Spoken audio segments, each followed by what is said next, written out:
Oi, deve ter uns 6 anos que uma francesa pediu para falar com o meu guru, um lama do Tibete antigo, e, por alguma razão, aconteceu que eu estava na sala durante essa reunião. E ela se apresentou para ele, falou que trabalhava com cura e com energias, enfim, e eu lembro que ela falou assim: eu acesso o plano mental, o plano astral, o plano búdico e o plano crístico. Eu tenho o poder de colocar a mão e retirar doenças e curar as pessoas através de transformar as trevas em luz.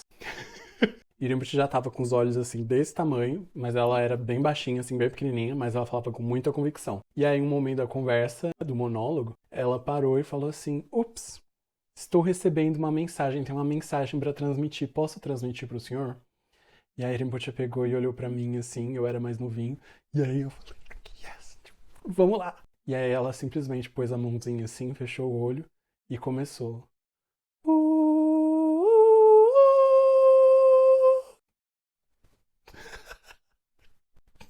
E fez assim um cantinho, uma vocalização, né, do outro plano, sei lá. E aí virou pra ele e falou assim: fez sentido pro senhor? Era isso que o senhor estava esperando?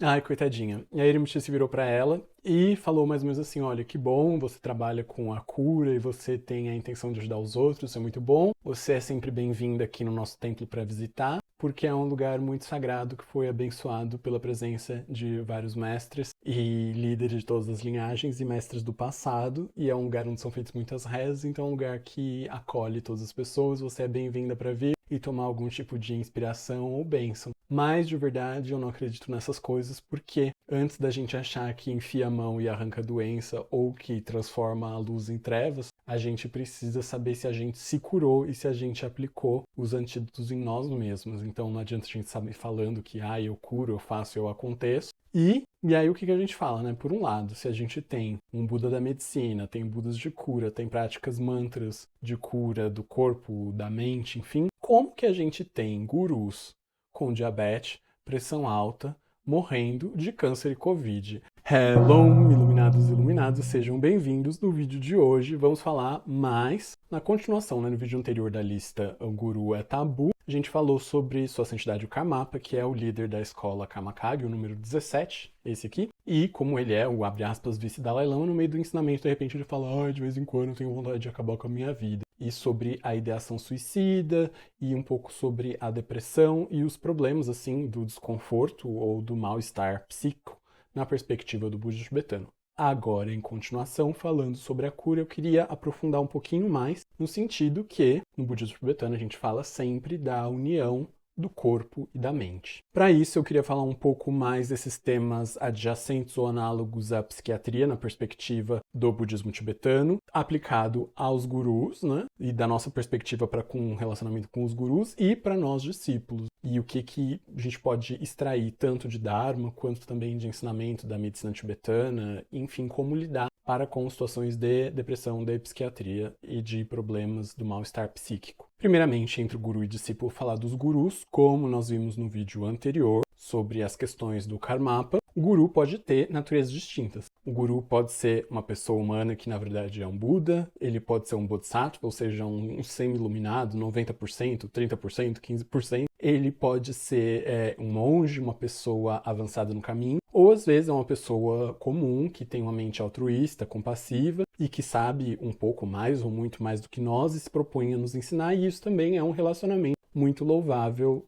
das duas partes. Ou seja, me parece que na maioria dos casos, o guru é alguém que está ali adiantado no caminho, mas que ele ainda tem coisas para processar, né? Se a gente olhar de verdade a biografia das pessoas santas, seja dentro do budismo, seja em qualquer religião, a gente vê que eles passam por uma série de desafios. Vou fazer um vídeo futuramente falando do mestre Longchenpa, é um mestre da linhagem Nyingma, que fala sobre a depressão dele, ele sofria com a depressão. A gente se olha na biografia de Siddhas, né, que são esses Mahasiddhas, esses mestres iluminados da Índia e do Tibete. A gente vê episódios de depressão, de tristeza, de questionamento. E isso não quer dizer só que ele fingiu que era para inspirar os outros. Não necessariamente, né? Eu acho que faz parte da trajetória ter ali alguns solavancos ou ir passando por umas lombadas no caminho da iluminação. Ou seja, um primeiro fator a se levar em consideração é a natureza desse guru. Em segundo lugar, o karma dos discípulos, porque esse vínculo espiritual de uma certa forma, nós acreditamos, né, que o comportamento da comunidade, a relação dos compromissos que foram transmitidos, enfim, a harmonia ali na sanga, no grupo dos discípulos, entre as pessoas, para com os mestres,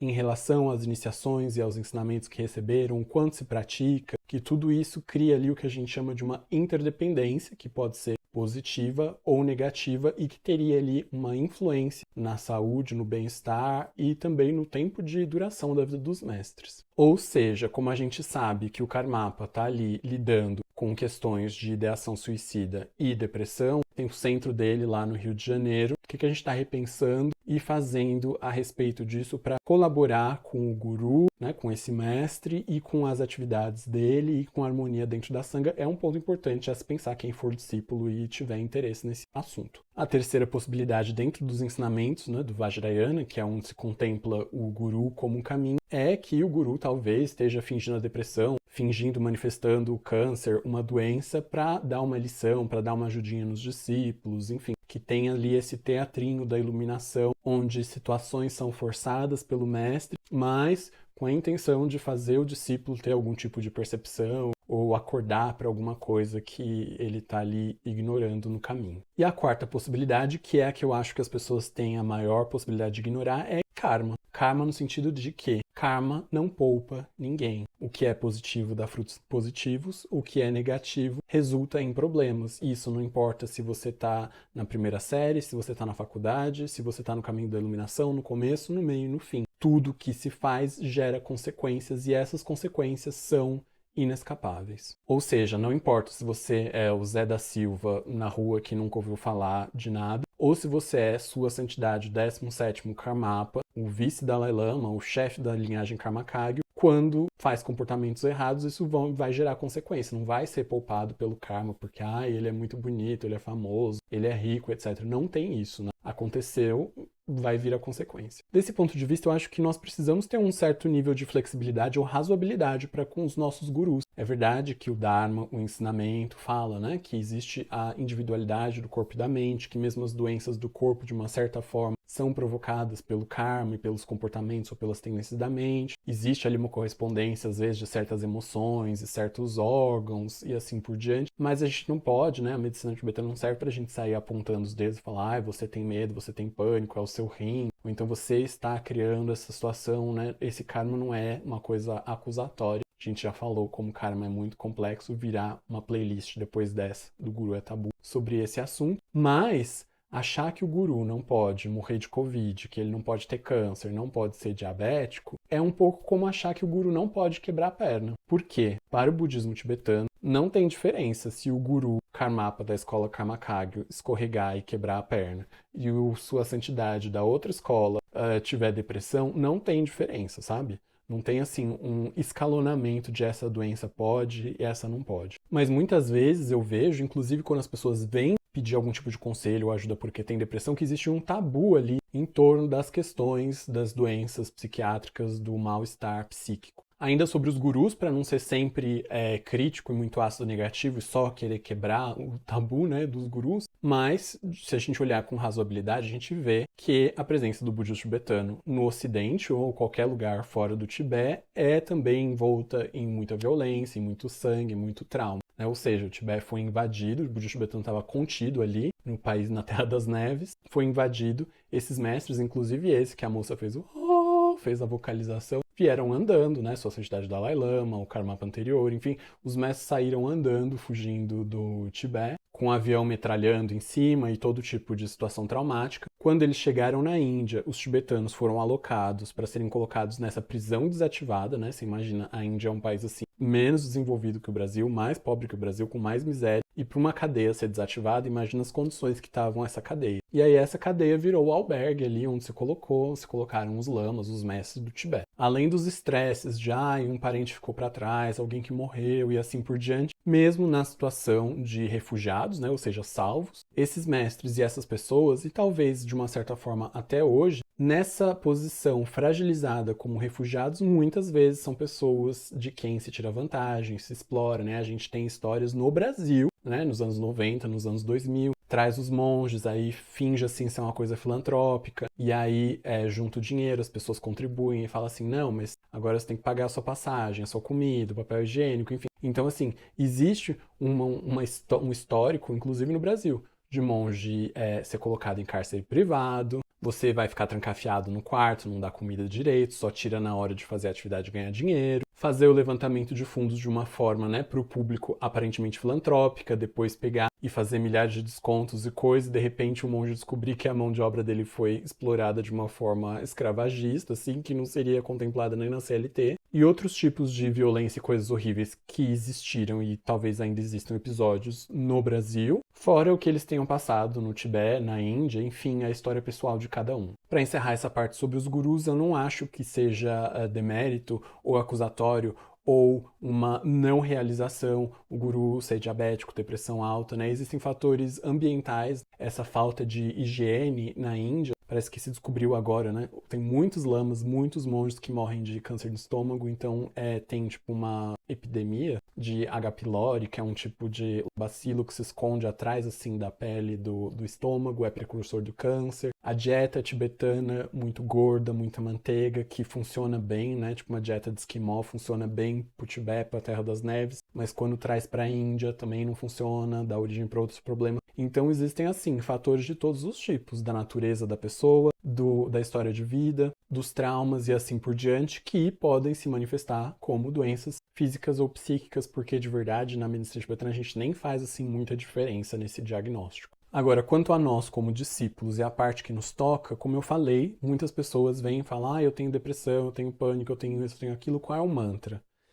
Não tem mantra, no sentido eu não dou mantra, não vou ter indicação de mantra. Por quê? Porque eu percebo que muitas vezes, como existe esse tabu em relação à psiquiatria e o mal-estar psíquico, a tendência das pessoas é pedir um mantra no sentido de evitar o tratamento. Então, assim, eu não quero me tratar, não quero ir ao psiquiatra, qual é o mantra? E eu não acho correto dar nenhum tipo de orientação nesse sentido, né? Orientação tem depressão, né? Tem lá os sintomas da depressão, bim, bim, bim, bim, bim, bateu, check, psiquiatra. Se você tá com depressão, com pânico, com ansiedade, enfim, qual é a prescrição? Não é um mantra X ou Y e achar que isso vai resolver ou ser um esparadrapo, um substituto para terapêutica médica, né? O que você precisa? De psiquiatra, de médico ou de psiquiatra, né? E psicólogo. O budismo, o Dharma, é uma religião. O espaço terapêutico pertence a uma esfera do profissional da saúde, né? Eu, os outros monges, os lamas do Tibete, nós fomos treinados para dizer se no céu tem pão, se existe vida depois da morte, qual é a razão de ser, se onde está Deus, esse tipo de questão, né? O budismo é religião, quem trata da saúde são os profissionais da saúde. E no nosso caso, né, falando de depressão, falando desses problemas, o psiquiatra, o psicólogo, é essa equipe ali que vai decidir como as coisas devem ser tratadas. Então eu sempre falo, não, o mantra eu faço daqui e você procure o seu tratamento e siga, toma os remédios. Não tem, assim, as pessoas têm muito preconceito, né, em tomar algum remédio psiquiátrico, tomar antidepressivo. Eu, quando eu tinha lá, sei lá, meus 22 anos, tomei uns meses e foi bom, tomei um tanto, parei, não tomei mais. Eu tenho uma depressão, assim, meio intermitente, knock, knock, knock, vai e volta, não é assim o tempo todo. Agora, temporariamente, não estou tratando com remédio. Se um dia precisar, volto. Sempre que eu achei necessário, fui atrás de profissionais da saúde, não de coisa muito doida, muito diferente, assim. Ai, mas e as terapias integrativas? Então, tipo, não é o meu lugar de fala, né? E você consulta com o seu profissional da saúde. O que eu posso falar? Na medicina tibetana existe, né? Diagnósticos, existe a psiquiatria na medicina tibetana, o diagnóstico geralmente é feito pelo pulso. As doenças não são tratadas assim pelo CID, elas não são tratadas pelo diagnóstico em si, mas o que é tratado é o paciente, em relação a qual é o distúrbio energético, enfim, são tratamentos muito prolongados para dar algum resultado. Eu não recomendo, por quê? Porque não é necessariamente testado, é muito difícil achar um praticante, um médico, né, no Brasil, eu acho que eu saiba não existe. Os remédios têm uma prescrição medicamentoso-religiosa, alguns deles têm sais de mercúrio, então não é uma coisa que eu saio falando, vá se tratar com médico tibetano. Os lamas tibetanos geralmente se tratam com esses remédios tibetanos, mas para nós o que a gente tem?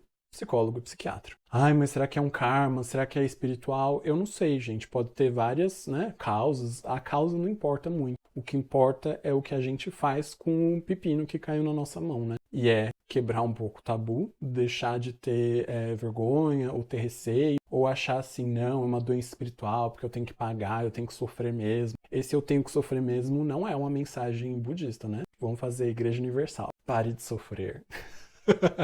É um slogan ótimo, né? A mensagem é, mais do que a gente apontar o dedo ou se culpar por questões de depressão e outras, procurar tratamentos, procurar alternativas e tentando coisas, e alguma coisa tem que dar certo. Se a gente pensar bem, os gurus estão surtados, os discípulos estão surtados, tá todo mundo surtado. Viver num mundo muito louco vai ser muito difícil a gente estar completamente muito bem ajustado e adaptado, especialmente, né, se a gente abre o nosso coração para uma visão integrada, para uma visão compassiva e para uma visão altruísta que se importa para com os outros. Os outros não estão bem. Então, de verdade, também é muito difícil que as pessoas santas, as pessoas sinceras, as pessoas honestas estejam bem. Ou seja, tá todo mundo louco. Obrigado. Se você gostou, se inscreva, curta e compartilhe. Tá todo mundo louco. Vamos sair do Sansara, vamos praticar o Dharma. Menos dedo apontando pros outros, menos culpa para nós, mais tratamento. Boa sorte. Tchau.